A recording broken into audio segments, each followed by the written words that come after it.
नमस्ते and welcome students. America के स्वतंत्रता संग्राम के पिछले चैप्टर में हमने ये जाना कि इंग्लैंड और उसके अमेरिकी उपनिवेशों के मध्य संघर्ष के क्या कारण थे, जिनके कारण कि अमेरिकी उपनिवेशवासियों ने इंग्लैंड के खिलाफ स्वतंत्रता की लड़ाई लड़ी और अंततः पेरिस की संधि के द्वारा संयुक्त राज्य अमेरिका के रूप में विश्व पटल पर एक नए देश का आविर्भाव हुआ। स्टूडेंट्स, इसी कड़ी में आज हम अमेरिका के स्वतंत्रता संग्राम में उपनिवेशवासियों की विजय के कारण और तत्पश्चात अमेरिका के स्वतंत्रता संग्राम के महत्व और परिणामों पर चर्चा करेंगे। आइए सबसे पहले हम जानें कि इस युद्ध में इंग्लैंड के खिलाफ उपनिवेशवासियों की सफलता या विजय के क्या कारण थे। अमेरिका के स्वतंत्रता संग्राम में इंग्लैंड की पराजय एक आश्चर्यजनक बात थी, क्योंकि सप्तवर्षीय युद्धों के पश्चात, मित्रों आपको पता होना चाहिए कि सप्तवर्षीय युद्ध 1757 से 1763 ईस्वी तक फ्रांस और इंग्लैंड के मध्य लड़े गए थे ऑस्ट्रिया के एकाधिकार को लेकर के। और पूरी दुनिया में जहाँ जहाँ इंग्लैंड और फ्रांस के उपनिवेश थे, वहाँ भी इन दोनों के मध्य ये युद्ध लड़े गए। आधुनिक भारत के इतिहास के विद्यार्थी इस बात से भलीभांति परिचित हैं कि ये सप्तवर्षीय युद्ध भारत में भी इंग्लैंड और फ्रांस के मध्य लड़े गए। तो हम बात कर रहे थे कि सप्तवर्षीय युद्धों के पश्चात जबकि इंग्लैंड ने अपने मुख्य प्रतिद्वंदी फ्रांस को पराजित कर दिया था और इंग्लैंड अब एक अजेय शक्ति माना जाता था, और अमेरिकी उपनिवेशों का पक्ष उसकी तुलना में काफ़ी कमज़ोर था। इंग्लैंड एक विशाल साम्राज्य का स्वामी था, उसकी अजेय नौसेना थी, आधुनिक अस्त्र शस्त्र प्रशिक्षित सेना और अनुभवी सेना नायक थे उसके पास, जबकि अमेरिकी सेना छोटी एवं अनुभवहीन थी। अमेरिकियों के पास में गोला बारूद और साधनों, यहाँ तक कि पहनने के वस्त्रों का भी अभाव था। फिर भी इंग्लैंड को पराजय का सामना करना पड़ा।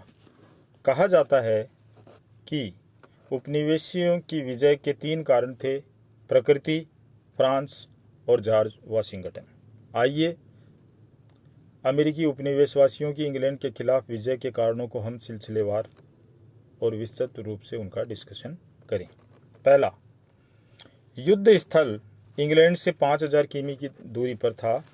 यातायात के साधनों के अभाव ने इस दूरी को और भी अधिक बढ़ा दिया, जिससे अंग्रेजी सैनिकों को समय पर उपयुक्त सहायता नहीं मिली। स्थिति और भी अधिक विकट हो गई जब फ्रांस और स्पेन की नौसेना ने अटलांटिक महासागर में अंग्रेजी रसद की आपूर्ति को रोक दिया। दूसरा, इंग्लैंड ने अमेरिकी उपनिवेशों की शक्ति का अनुमान गलत लगाया था। उन्हें अपनी शक्ति पर ज़्यादा ही भरोसा था।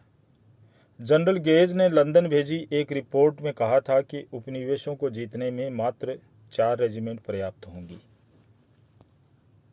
इंग्लैंड यह भूल गया कि उपनिवेशवासी अपनी ही धरती पर लड़ रहे हैं, जहाँ की भौगोलिक स्थिति से वे भली भांति परिचित हैं, जबकि अंग्रेज विदेशों में युद्ध लड़ रहे थे। तीसरा, मातृ देश अर्थात ग्रेट ब्रिटेन और उपनिवेशों के इस संघर्ष में इंग्लैंड के व्हीग नेताओं, व्यापारियों तथा सैनिकों ने अमेरिकियों से सहानुभूति रखी। कुछ व्हीग नेता जैसे William Pitt, Edmund Burke, Charles Fox आदि की सहानुभूति अमेरिकियों के साथ थी। इसके अलावा अंग्रेज सेना के कई सिपाही भी अमेरिकी पक्ष को सही मानते थे। अतः उन्होंने भी इस युद्ध में उस भावना से भाग नहीं लिया जो कि आमतौर पर एक सैनिक अपने दुश्मन के प्रति रखता है। चौथा, फ्रांस, स्पेन और हॉलैंड का उपनिवेशवासियों के पक्ष में युद्ध में शामिल होना अंग्रेजों के लिए अत्यधिक हानिकारक सिद्ध हुआ। इन देशों ने इंग्लैंड की जल सेना को परेशान किया और इंग्लैंड के लिए अमेरिका स्थित अपनी सेनाओं को सामान पहुंचाना कठिन बना दिया। फ्रांसीसियों के सहयोग से ही वाशिंगटन ने यॉर्क टाउन में लॉर्ड कॉर्नवालिस को आत्मसमर्पण करने के लिए विवश किया। पांचवा कारण, जॉर्ज तृतीय की जनता में अलोकप्रियता और उसके अयोग्य अधिकारियों ने उपनिवेशवासियों की विजय को सरल बना दिया। पहले तो उनकी आर्थिक नीतियों ने उपनिवेशवासियों को विरोधी बनाया और फिर उन्होंने यह मानकर भूल कर दी कि लड़ाई जल्दी ही समाप्त हो जाएगी और इंग्लैंड को विजयश्री प्राप्त होगी। इंग्लैंड की सरकार के पास न तो कोई नीति थी, न ही कोई योजना और न दृढ़ निश्चय था और न ही युद्ध की कोई सैनिक योजना यानी कि रणनीतिक योजना उनके पास थी। छठा, अमेरिका का युद्ध मुख्यतः छापामार पद्धति पर लड़ा गया और अंग्रेजी सेना छापामार युद्ध को निपटने में अक्षम एवं अयोग्य थी। फिर जॉर्ज वाशिंगटन को केवल कुछ सामरिक केंद्रों की ही रक्षा करनी थी, जबकि कॉर्नवालिस तथा हो को पूरे महाद्वीप को जीतना था। अगला कारण अमेरिकियों की विजय का है जॉर्ज वाशिंगटन का योग्य नेतृत्व और कुशल सेनापतित्व। जॉर्ज वाशिंगटन अपनी निष्ठा, देशभक्ति, बुद्धिमानी और नैतिक साहस के कारण युद्ध में उपनिवेशवासियों के लिए एक प्रेरणा पुंज बन गया। अपनी फौज का संचालन उसने बड़ी ही योग्यता, शक्ति और अनुशासन से किया। उसे रेफेवियस की उपाधि मिली। अमेरिकियों के साधनों, वस्त्रों एवं जूतों तक का अभाव था, किंतु अपने योग्य नेता ने उन्हें पूर्ण विश्वास था।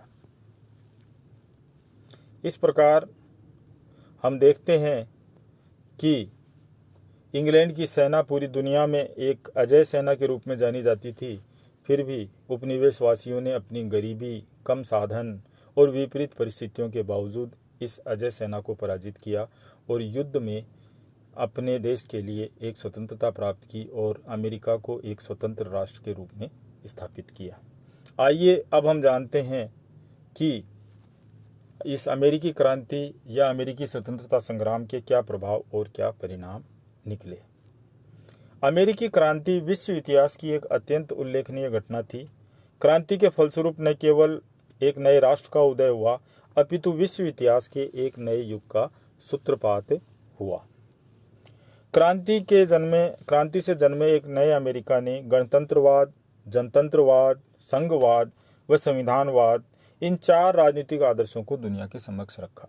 एक बार मैं फिर रिपीट करता हूं, गणतंत्रवाद, जनतंत्रवाद, संघवाद और संविधानवाद। आइए अब हम विस्तार से इनकी चर्चा करें। पहला परिणाम या प्रभाव, क्रांति ने अमेरिका के राजनीतिक जीवन को एक नया मोड़ दिया। इसके अतिरिक्त वहां के सामाजिक, धार्मिक और सांस्कृतिक जीवन की भी कायापलट कर दी। अब अमेरिकी जनता को एक परिवर्तित सामाजिक अवस्था प्राप्त हुई, जिसमें परंपरा और विशेषाधिकारों का महत्व कम था और मानवीय समानता का महत्व अधिक था। परंपरागत संपत्ति अधिकारों एवं एंग्लिकन चर्च को समाप्त कर दिया गया।